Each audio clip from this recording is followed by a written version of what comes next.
49ers 10. I was saying this was a baseball score. It was a Coors Field game. Coors Field just down the street here from Empower Field. For most of the game, two putrid offensive performances from both teams, but somehow, some way, the 49ers managed to be situationally worse offensively than Seattle, even though I'm talking about Seattle, than Denver. Russell Wilson's now 18-4 against the 49ers. He was 17-4 with Seattle, so it felt just like those days. That's why I mistakenly said Seattle, but this was Denver.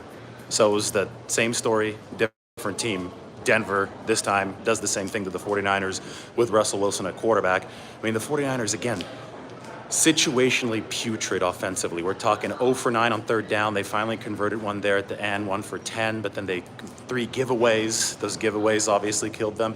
It got to the point where the Denver Broncos won this game despite the fact that they averaged only 3.8 yards per play. I mean, they were inefficient. The Denver crowd was booing Russell Wilson and the offense. The 49ers defense looked powerful, but because the 49ers were so situationally bad in this football game, they gave Denver way too many plays at altitude. The Broncos ran 70 plays. The 49ers only ran 52. If you let Russell Wilson paper cut you to death, if you let the Broncos paper cut you to death, ultimately, especially at this altitude, what's going to happen is Russell Wilson's going to get out of the pocket. Russell Wilson's going to start making some plays. It's going to get to a position where you can't cover forever, and you're going to die by 1,000 paper cuts. So the 49ers might have been dominating the game defensively, but their offense didn't give them enough support. Garoppolo obviously wasn't good, and it got worse as the game continued. Forced some passes, fumbled that snap.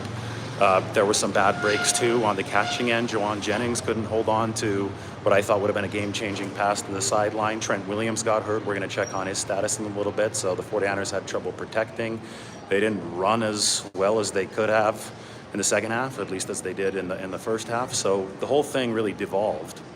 And the theme remains constant. They gave Russell Wilson too many chances in this football game. If Russell Wilson gets 70 plays at 5,280 feet, well, that means that he's ultimately going to capitalize on them. That's the book on Russell Wilson. That's what he's done his whole career. So the 49ers just hang their hat on complimentary football, and everybody does, but I think the 49ers do to a greater extent than most other teams, right? Because Shanahan has this intricate complementary formula, and if the offense is not helping out the defense, I don't care what the special teams is doing with great punts and all this and all that, the offense has to shield the defense, because ultimately, if you play with fire for too long with Russell Wilson, you will get burned. And that's what happened to them. And then Garoppolo couldn't counter, forced that pass into Deebo Samuel. I think Shanahan was upset because the Broncos looked like they were offsides in the sack there at the end, no flag.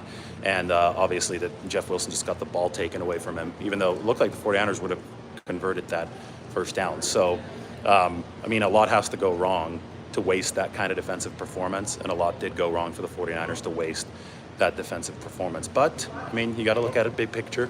They're 1-2. They're coming home to face the Rams. It's not the end of the world. They have a really, really talented defense. That's the thing that you have to look at in the larger scheme of things. And if this offense can find some cohesion, not go 1 of 10 on third down, well, then the 49ers might be able to actually do something this year. It's a long season marathon, not a sprint. All right, I'm going to hop into the post-game press conference. Obviously, a horrendous offensive performance for the 49ers. They lose this one 11-10. We'll call it a Coors Field baseball score, and we'll have more for you in a little bit. Take care, guys.